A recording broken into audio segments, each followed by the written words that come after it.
Olá! No programa Um Escritor na Biblioteca de hoje, vamos conhecer um pouco melhor o amazonense Milton Ratum. Ele já ensinou literatura brasileira em Manaus, sua terra natal, e também na Califórnia, nos Estados Unidos. Estreou como autor de ficção em 1989, com o livro Relato de um Certo Oriente, que imediatamente arrebatou o maior troféu literário do país, o Prêmio Jabuti. De lá para cá, seus outros romances, Dois Irmãos e Cinzas do Norte, também foram muito bem avaliados pela crítica especializada. E além de mais jabutis, Milton hoje coleciona os prêmios da PCA Bravo e Portugal Telecom. Na conversa descontraída com o diretor de teatro Flávio Stein, o autor fala sobre sua formação como leitor e escritor e o papel que as bibliotecas exercem em sua vida. As conversas desta série também são transcritas, editadas e publicadas pelo Cândido, Jornal de Literatura da Biblioteca Pública do Paraná. Mas agora é ele, em pessoa, com você aqui na Paraná, Milton Ratum, um escritor na biblioteca. Sejam bem-vindos a mais uma edição aí do Um Escritor da Biblioteca. Eu tenho a alegria hoje de receber hoje o Milton Ratum, e para quem não tem um conhecimento não necessariamente profundo da obra, mas que conheça a obra, às vezes não consegue acompanhar. Então eu fiz essa opção, eu vou ler, selecionei uma série de trechos, eu vou ler esses trechos e a partir deles que eu vou fazer as perguntas, certo? Para começar, eu leio um trecho de um texto chamado Flaubert, Manaus e Madame Liberalina, que está num livro chamado 10 Livros que Abalaram o Meu Mundo, onde uma série de escritores, dentre eles o Milton, falam de alguma experiência com a leitura. Esse aqui, puxando um pouco para o lado da biblioteca. Leio então o trecho. Para um moleque de 12 anos, uma senhora de 83 parecia uma bisavó do outro mundo. Uma deusa tutelar que vestia tailleur preto e usava colar de pérolas autênticas. Quando abria a porta, o odor de perfume francês prevalecia sobre o cheiro empestado de esgoto construído pelos ingleses em 1896. Morava numa das 5 casas geminadas da rua Ferreira Pena, quase esquina com a 10 de julho, perto da monumental Santa Casa de Misericórdia. Por fora, era uma casa sóbria, quase austera, com sua fachada neoclássica e anjos carrancudos nas quinas da platibanda. A primeira vez que entrei na sala, fiquei inibido ao ver tantos livros nas estantes e empilhados no assoalho. Assombrado diante da biblioteca, disse a mim mesmo que ali jamais conseguiria escrever sequer um bilhete. Me parece que você narra aqui o teu primeiro encontro, o teu primeiro contato com uma biblioteca. Como você recorda hoje esse primeiro contato e como foi e ainda é a tua relação com as bibliotecas? Agradeço ao convite da biblioteca, do Rogério Pereira, sua presença, Flávio, e a presença de todos vocês. Um prazer estar mais uma vez em Curitiba, sem frio. Eu estava morrendo de medo, eu via todo o tempo a temperatura em São Paulo, vai esfriar, não vai esfriar. E eu ainda sou um amazonense em alguns momentos do dia e da noite, sobretudo da noite. Essa foi a primeira biblioteca francesa, de língua e literatura francesa que eu vi na minha vida, porque minha mãe tinha a mania de colocar para aprender línguas estrangeiras. Em Manaus, ainda nos anos 60, ainda havia famílias de ingleses e franceses e alemães remanescentes do período áureo da borracha. De modo que ela quase me obrigou, mas depois essa obrigação se transformou em prazer, a aprender inglês, francês e alemão.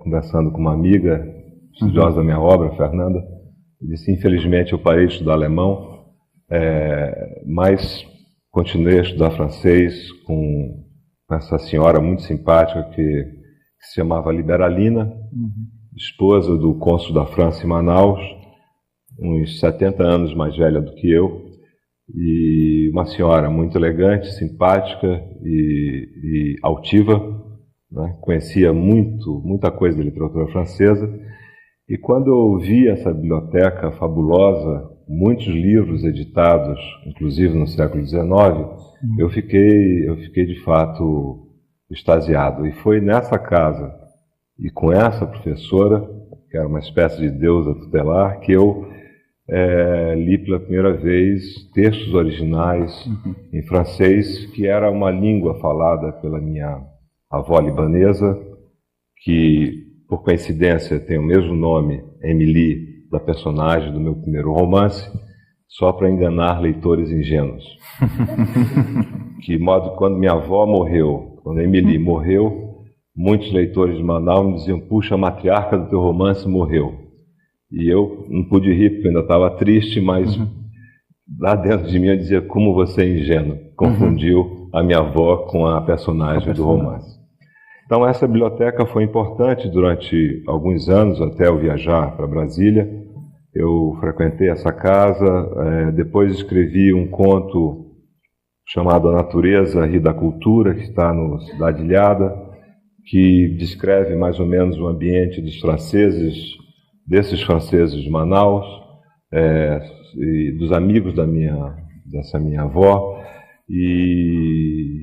mas foi importante também a biblioteca do meu colégio público, da escola onde eu estudei, onde eu fiz cursei o ginásio, o Colégio Estadual do Amazonas, antigo Ginásio Amazonense Pedro II, e uma biblioteca que eu frequentava com uma certa assiduidade para ler os livros indicados pelos professores de português e literatura, né? De modo que e havia uma pequena biblioteca na minha casa, notadamente a coleção do Machado de Assis, que foi o Tesouro da Juventude, e a Barça, que foram importantes também na minha formação, nessa minha primeira juventude vivida em Manaus, antes do meu autoexílio, que durou mais de 15 anos.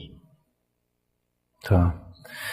Uma preocupação também, acho que do encontro de hoje é também ou pensar um pouco a questão da biblioteca nos dias de hoje, né? E talvez até um pouco o que mudou nesses últimos 50 anos, para quem então, né? Se a gente pensa aí, quando você tinha 12 anos, que teve esse primeiro contato, né? E o que essa biblioteca, ou quem trabalha na biblioteca, hoje pode desempenhar nessa relação com a literatura, né? Daí então eu pensei aqui um outro texto seu, que está num conto do Cidade Ilhada, Encontros na Península, que diz o seguinte: almoçamos no Chiado, próximo ao hotel onde eu estava hospedada. Falei de mim, da minha viuvez, que ia completar 3 anos. Falei de Barcelona e da Catalunha. Ele falou de literatura. Era um leitor compulsivo. E o que fazia na vida? Leio, ele disse. Consegui um emprego que me permite ler a maior parte do tempo. Bibliotecário? Nada disso. Cuido de uma dama. Ganho mal, mas hoje posso provar que essa é mais talentoso que Machado. Pergunto, como você vê essa função de bibliotecário nos dias de hoje, né? Ele desempenha de alguma maneira uma função de mediação de leitura, né? E se no teu percurso você se deparou com um bibliotecário ou enfim, essa figura que mudou o teu rumo, foco de interesse, enfim? Onde eu morei, eu frequentei bibliotecas. Manaus, depois Brasília, depois São Paulo, Santos, na Europa, eu sempre frequentei bibliotecas. Bom, e esse encontro numa biblioteca é simbólico, né? Uhum. Dizer, que bom que seja numa biblioteca, onde, vamos dizer, os livros estão à disposição dos leitores. Eu acho que a biblioteca é um lugar democrático do saber e do conhecimento, né? Na medida em que os livros transmitem saber, conhecimento e permitem também viagens imaginárias, né? Com os romances e poemas, enfim, contos, a ficção de um modo geral. Eu não sei qual será o futuro da biblioteca e muito menos o futuro da literatura, por causa dessa, vamos dizer, da tecnologia. Outro dia, um escritor americano afirmou que a tecnologia ia acabar com a literatura. Salvo engano, o Philip Roth. Eu também não tenho certeza disso. Eu acho que a literatura sempre foi vamos dizer, uma arte, como dizia um poeta espanhol, da imensa minoria. Né? Não é uma arte das multidões, embora alguns escritores tenham escrito romances que foram lidos por milhões de pessoas, o que é muito raro e são exceções dos bons romances. Né? Então, eu acho que o espaço da literatura é um espaço mais íntimo, né? E a própria, vamos dizer, postura do leitor, o seu modo de ler, que segundo Borges, a leitura é mais civilizada do que a escrita, né? O leitor é mais civilizado que o escritor, porque o leitor não se atormenta como o escritor, ele lê e imagina e constrói o seu livro, né? Então esse lugar, vamos dizer, muito civilizado, é o lugar também da solidão, né? Que tem a ver com a origem do romance, com a origem, vamos dizer, dos grandes temas romanescos do século XVIII, do Robinson Crusoe, dos romances ingleses e franceses, que um desses grandes temas vamos dizer, no horizonte do destino da personagem está a solidão, e que é também a solidão do leitor. A solidão do escritor, vamos dizer, ela de algum modo é um espelhamento mútuo. Quer dizer, o leitor também é um solitário, né, que lê e que reescreve esse romance que ele está lendo. Então, eu não sou, vamos dizer, tão pessimista e nem catastrófico quanto ao destino da literatura, mas acho também que todas as tecnologias são válidas e todos os suportes são irreversíveis, né? Existem. Eu só espero que um texto de Kafka num livro não seja diferente no iPad, ou iPod, ou não sei o quê, em qualquer tipo de suporte. Que o Kafka seja sempre o Kafka. Independentemente do suporte, né? Agora, eu sou um cultor de livros e não sei se talvez não seja o último dinossauro a gostar dos livros. Eu acho que todos que estão aqui leem livros e eu tenho um problema de fotofobia crônica, eu não posso, por isso eu escrevo à mão, eu não posso ficar diante do computador mais que meia hora, porque eu tenho que colocar colírios, eu detesto essa coisa de parar parece que eu estou chorando copiosamente a cada meia hora. Eu não sou esse chorão. Né? Infelizmente, às vezes eu gostaria de me emocionar, mas eu me emociono quando eu escrevo, mas não a esse ponto de ficar derramado de lágrimas. Alguns leitores falaram que choraram quando leram, e eu fiquei, por que será que chorou? Eu não sei. Isso é tão triste assim, né? Agora eu fico pensando, você não